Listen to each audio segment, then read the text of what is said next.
Ada oknum polisi lalu lintas di Deli Serdang memukul jatuh seorang pria di pinggir jalan. Seorang pengendara bermotor ini ya, ketika ditilang akhirnya berujung pemukulan. Dan ada juga anggota Polres Jakarta Timur yang menggeledah handphone tanpa SOP yang jelas. Nah, kemudian yang ini yang juga terbaru, Kapolres Nunukan melakukan kekerasan pada anggotanya. Bahkan info yang kita terima tidak hanya kekerasan, akhirnya anggotanya ini dipindahkan ke wilayah tugas yang cukup jauh dari Nunukan. Kemudian anggota Polsek Kuta Limbaru, Deli Serdang memperkosa istri tersangka narkoba di sana. Tidak hanya itu, informasi yang kita terima juga melakukan pemerasan dan merampas kendaraan bermotor milik istri tersangka ini. Oke, kemudian ada anggota PJR Korlantas Polri yang ini menggunakan kendaraan dinas untuk hal yang sifatnya pribadi ini. Pak Ferdi udah ketawa-ketawa. Ini juga masuk pelanggaran etik profesi Polri ya. Kemudian ada seorang polisi di Lombok Timur, Nusa Tenggara Barat yang menembak mati sesama polisi. Ini kalau kita melihat satu persatu luar biasa peristiwa rentetan ini yang terjadi, miris sekali. Kapolres Luwu Utara terjerat kasus rekayasa penembakan buron 25 Oktober 2021 dan ini yang terakhir, Kasat Reskrim Polres Serdang Bedagai selingkuhi polwan. Aduh. Nah, ini beberapa peristiwa yang tercatat oleh kita yang muncul di publik di media. Bung Yani ini udah senyum-senyum. Pak Sambo tadi juga udah ketawa-ketawa ini mau menyatakan sesuatu. Tapi sebelum ke Pak Sambo saya ke Bung Yani dulu ya Pak.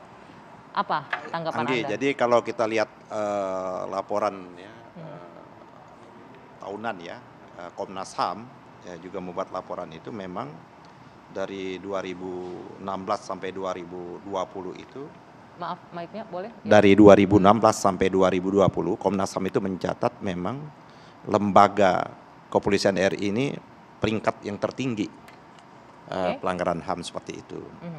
Kalau kita lihat tadi kan rentetannya seperti itu. Nah, yang harus kita cari itu sebenarnya sebab musababnya, akar persoalannya. Sesungguhnya kasus ini tidak hanya sekarang kan. Yang model-model seperti ini waktu saya di Komisi 3 ada juga kasus-kasus ini. Pertanyaannya kenapa kasus yang sekarang ini begitu cepat, ya kan? Ini kan tentu tersebar, peran media sosial, ya kan? Kalau dulu kan medianya satu, melalui media televisi. Betul. Kalau media televisi tidak menyiarkan, maka kita tidak tahu peristiwa yang terjadi, apa yang terjadi seperti itu. Sekarang ini tanpa diberitakan lebih dahulu oleh media televisi dengan media sosial yang ada, sudah viral duluan. Sudah lebih viral duluan. Bahkan media mainstream malah mengutip dari media sosial yang seperti ada.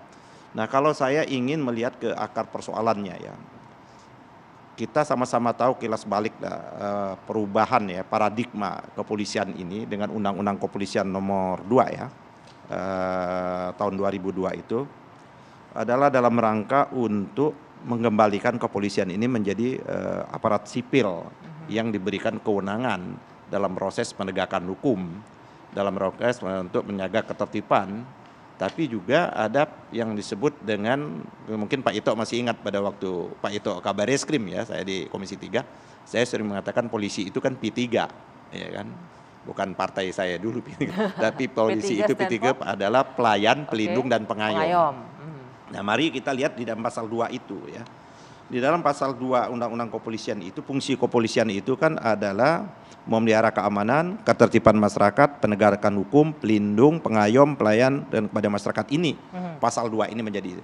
Nah, kalau kita coba pasal 2 ini kita telah lebih dalam sekali, teliti lebih jauh, apakah kondisi yang tadi yang digambarkan oleh Anggi yang kita lihat seperti itu sudah mencerminkan apa yang diamanatkan di dalam pasal 2 itu sendiri. Paradigma kan dirubah polisi. Maka pola pendidikan pun juga dirubah, ya kan? Yang militer, semi militer kan tidak. Pendekatannya juga adalah pendekatan humanis kan, humanis seperti itu. Maka ingat saya pada waktu peralihan itu di kepolisian saya nggak tahu masih adakah atau tidak ini Pak Sambu. Maka adalah di setiap proses yang namanya pelatihan pendidikan itu, maka pengenalan tentang HAM itu diajarkan Sehingga seperti itu. Nah, sehingga lihat pada periodisasi 2002, 2003, 2004 itu syarat sekali ya kan dengan materi-materi. Saya tidak tahu sekarang ini.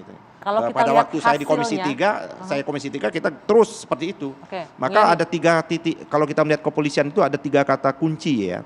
Polisi itu mau baik atau tidak baik itu hanya 3 menurut saya.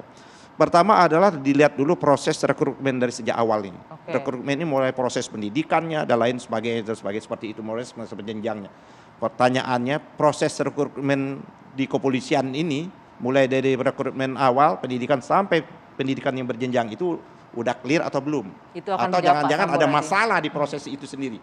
Jadi dari hulunya itu bermasalah ya menurut Anda ya?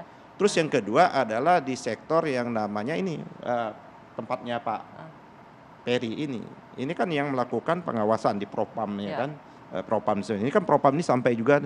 Nah sesungguhnya kalau Propamnya ini dulu, makanya pada waktu zamannya itu kita memberikan anggaran yang cukup besar, agar anggaran cukup besar di Propam ini dia memberikan tugas dan kewajiban melaksanakan yang perlu ada sporting anggaran. Oleh karena itu, sebenarnya kalau sporting anggarannya lemah, bagaimana Propam ini akan menjalankan fungsi-fungsi dia melakukan pengawasan seperti itu. Nah yang ketiga itu di fungsi resersenya. Nah menurut saya ini problem sekarang ini. Ada problem di sana. Problem besar di sini ini seperti itu. Nanti kita akan lanjutkan, mungkin Pak Ferry juga bisa menanggapi nanti usai jeda. Kita lanjutkan Bang Yani, usai jeda saat lagi di Luar Sisi.